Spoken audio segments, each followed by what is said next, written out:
right, here we are. It's a Saturday edition of the NASCAR Report. We're just gonna fire something off real quick here. We're a little busy during the week, but we wanted to get something out here for you guys in case you're interested. This is the Geico 500 from Talladega Super Speedway. As Rice says, this is a race he loves to watch, but doesn't like to bet all that much. But he does have some good things for you today. A few plays to whet your appetite. So we'll get those things off. I'll recap Texas. So Ryan, how'd you do at Texas last week? Texas was good. We had the winner with Chase Elliott. Our other guy was Tyler Reddick. I only took him for an outright. He did. If anybody took him top 5, they cashed that ticket. Ross Chastain was my other guy, and he was half a lap away from cashing a ticket for us. So fuck him this week. I'm not messing with him. All right. Okay. That's our new motto for this week. Fuck Ross Chastain. Yep. Fuck you, Ross. All right. So we'll go on as we usually do. I don't. There's probably a lot of things we like to talk about Talladega, so we'll get into the track facts with Ry Cape here on Talladega. Yeah, so this is the Geico 500. We are at Talladega Super Speedway in Talladega, Alabama. This is a 2.66 mile oval, 33 degrees banking. This is going to be 500 miles, which is 188 laps. And this is race number 10 of 36. As Dan said earlier, great watch. It's not the easiest to bet. Pretty much anything can happen.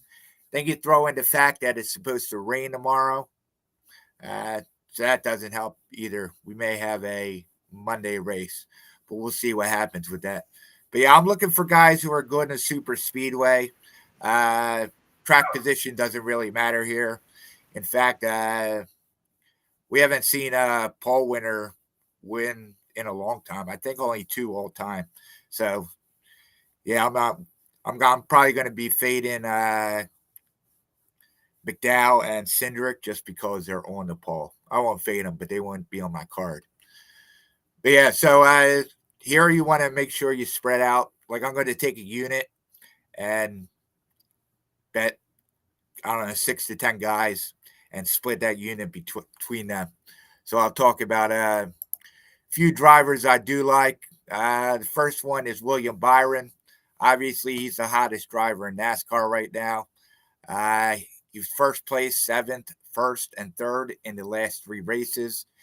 He won the Daytona 500, won the Super Speedway. His 6 top 12 finishes in his last 8 starts here.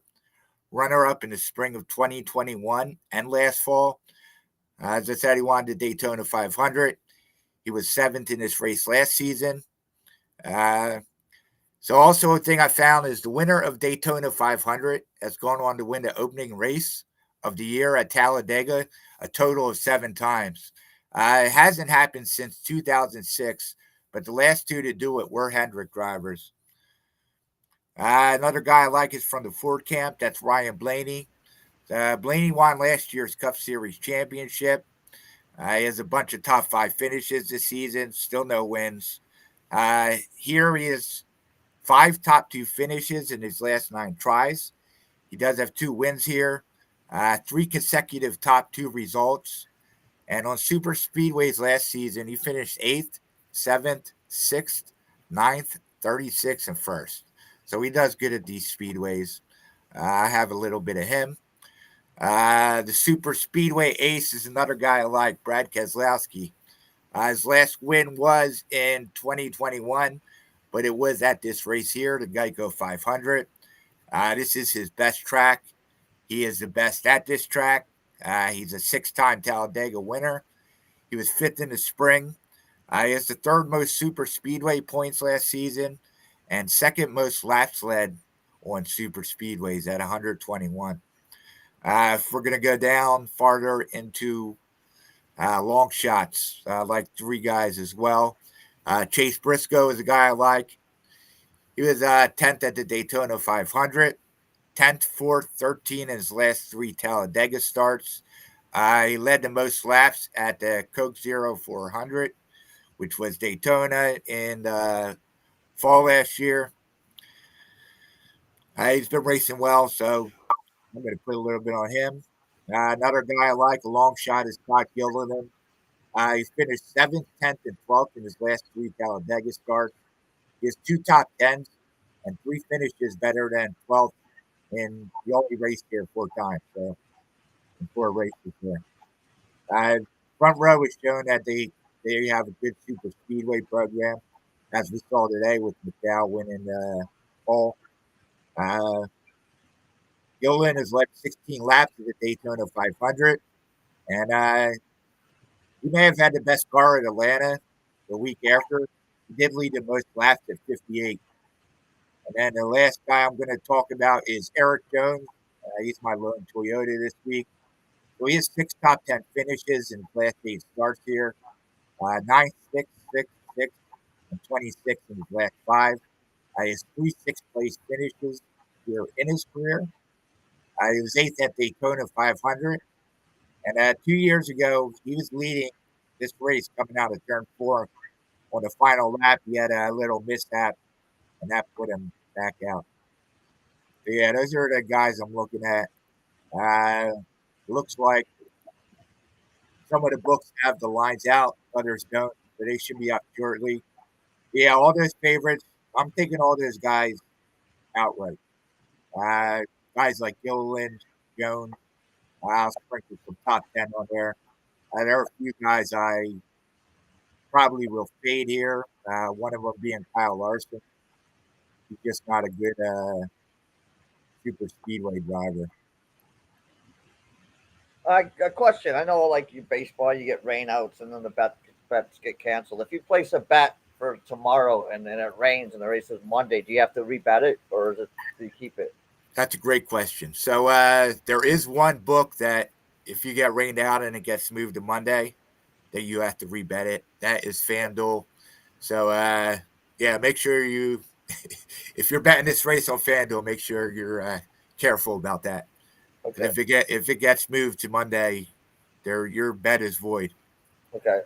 All the other books are, they just go as it's whatever it was, a Sunday race. Okay. And the other question, I guess, do the lines move at all if it rains? Do they usually don't. Usually don't. Yeah, they're about the same. Okay. Yeah, there are certain guys who do better on Mondays. So if it's a Monday race, I'd probably take a look at Martin Truex. He does good on Mondays. Kyle Busch. Ryan Blaney's another one, but I already talked about him. So yeah, there is a bit of strategy when the race moves. All right. I find that fascinating. People do better on, well, what are they, less hungover or more hungover on Monday? I don't know. They probably just want to get the hell out of there at that point. Probably. All right. Good stuff. Yeah. Follow what Ryder's got there. Like, as you said, it's Talladega. It's a great race to watch. So, don't go crazy on the betting because, as Ryder says, anything can happen. So, Ryder, what do you got going on with the other sports? Where can the people find you if they're interested in all the things that are going on? So I'm at Right Cape on all social media. Make sure you get in the Discord. I put all my plays. They'll be in tomorrow morning. I might have them up tonight. We'll see how the night goes. But yeah, everything's on. I put my final card in the Discord. You can check me out at pickavisor.com. I also have my plays up there.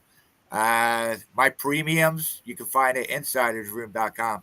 I'm on a heater right now. I'm doing really well. I'm doing good in basketball, hockey, baseball starting to heat up for me. I had a slow start, but I've been catching some nice dogs recently, making us some money. Stuff. Hey, baseball, baseball's a 162 game grind. So yeah, you can't expect people to be winning all the time in baseball, especially. So good stuff. Good. So next week we'll hopefully roll the dice, but we should be back at our normal time on Thursday night. Yeah, if we don't do it on Thursday, I'm going to Dover Friday. So all right, then we'll get it in Thursday. we'll get in Thursday for sure. You know, no problem here. So, all right, yeah. So check us out. We'll be on next Thursday with a regular breakdown. Maybe we can get a couple guests in here. Uh, so happy 420. Yeah, happy 420. Yeah, Every day's and 420 to me. I'll let you close it out as you always do. Yeah, there's a race coming up soon, the Xfinity race. You can check that out too. So as I say, happy race day. Let's catch some tickets. All right. See you guys next.